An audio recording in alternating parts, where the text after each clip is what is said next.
Hello, today we're going to make a journal. Now here I'm showing you my daughter's journal that she made. Now she's filling her journal with her engineering inventions. So she's 6 years old and she's putting in her invention ideas. Now this is a lovely little journal. You can make it into whatever you like. A nature journal, sketchbook, thoughts and feelings, maybe documenting your time that you're staying at home. What we're using is a cereal box. So you can see here, it was a cereal box. We've got some A4 paper, an elastic band and a stick. We've also used a hole punch and some scissors. Now,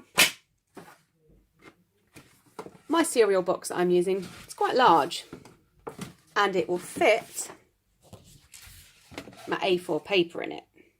If you've got a small cereal box, like the mini cereal packets, that's fine. We just cut your paper down to make sure that it fits. Now you can see the paper overhangs a little, but once we've folded the box up properly, it won't.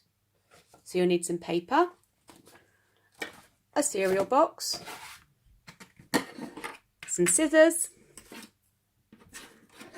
a pencil, a ruler, a marker pen later, a hole punch and a stick. Now that stick's a little bit large. You can break them down. You need it to be big enough to cover over where the hole punch is going.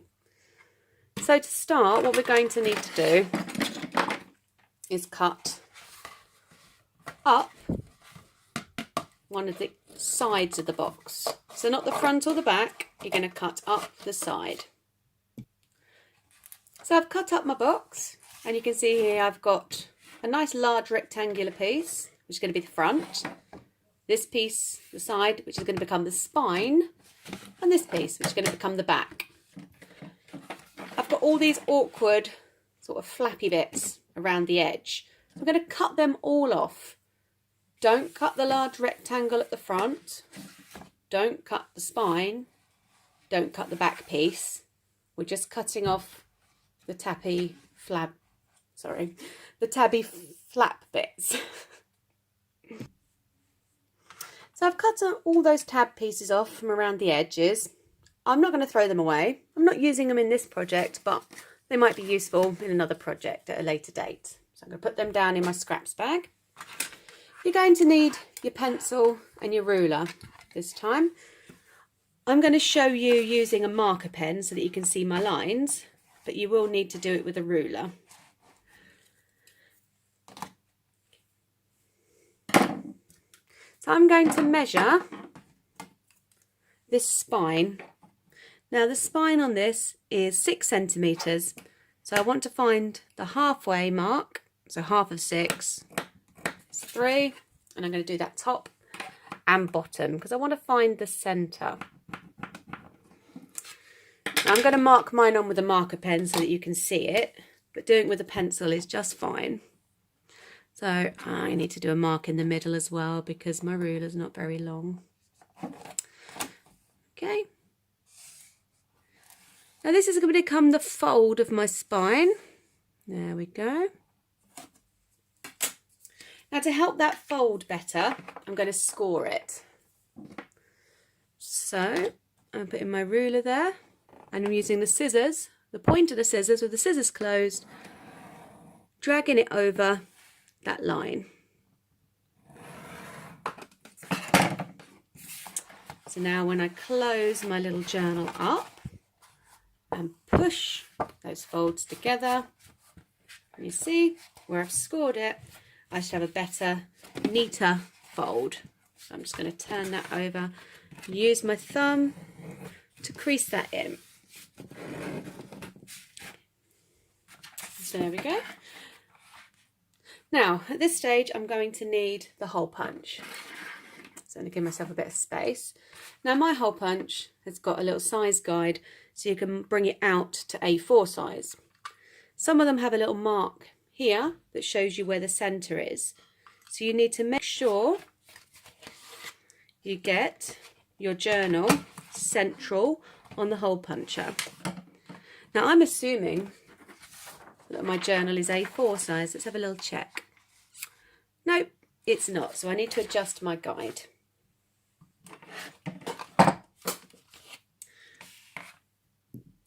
So now I'm going to punch the holes. You've got to make sure that cardboard is right at the back there. Give it a good firm push down. I'm going to have to use 2 hands because I'm going through 2 layers of cardboard. And back up and out. So I've got my holes now. So now we're going to add paper to our journal. Now I've got A4 white paper at home. That paper is just a little bit too long for my journal. So what I've done is I've just trimmed it down, and these little offcuts of paper I'll put in my scrap bag for later. So like I did with the cardboard, I'm going to use the line guide. I'm going to hole punch my paper. Remember to hole punch it in batches. You can always add more paper to your journal as you go. Here I'm just going to put a few sheets in at a time. My daughter put quite a lot in her journal in one go because she knew that she wanted to do lots and lots of different inventions. Here I'm putting about 20 sheets in. That's great. Now I'm going to need my elastic band and my stick. So put my paper there because I'll need that too. Now your stick needs to be big enough so that there's a little overhang from your holes. Now my stick's a tiny bit too long. I'm just going to give that a little snap, hopefully. Yep. That's good. And I'm going to get rid of any spiky bits. That's a better size. So you're going to need to put your paper inside your journal cover. Grab my paper. And starting from the back, I need to line up my holes. See, I'm going to go through the back cover of the journal. I'm going to do the bottom hole first. Through. I'm going to grab my paper. Bottom holes. I'm going to go through. This can be a bit fiddly. Try not to pull it too hard because you don't want to pull the elastic band all the way through from the back. And I'm going to go through the front. This is the stage where I need my little stick. I'm going to pop that through there, and that's going to hold onto the elastic band and stop it pulling right off. I'm going to go over to the back again, and I'm going to come through the top hole, the cover, top hole of the paper. And if you're doing your paper in batches, a few sheets at a time, and then through the top hole with the front cover. Now my elastic band is quite large, so when I pop it through, it's a bit baggy. So what I'm going to do is just do a little twist over again, and again at the bottom, a little twist over, just to make sure that it's secure. Now I've got a journal that I can fill with whatever I like. The front cover is completely up to you. It's your journal. What's it going to be about? Have a think. Draw yourself out some lettering or some shapes to represent what's going to go in there. So I'm going to do mine as a big book of ideas and thoughts. But a nice journal for nature. What can you see, hear, smell in the garden?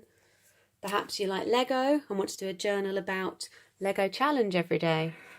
Or perhaps you just want to do a little bit of sketching whilst you're indoors.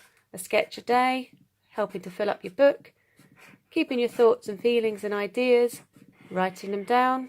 It's a good way of de-stressing and also looking back on this time, reviewing what you've done, thinking about how creative you can be while you're at home. So that's my big book of ideas and thoughts, and my daughter's book of bold engineering ideas for girls. Nice little journals from cereal box, stick, elastic band and some paper.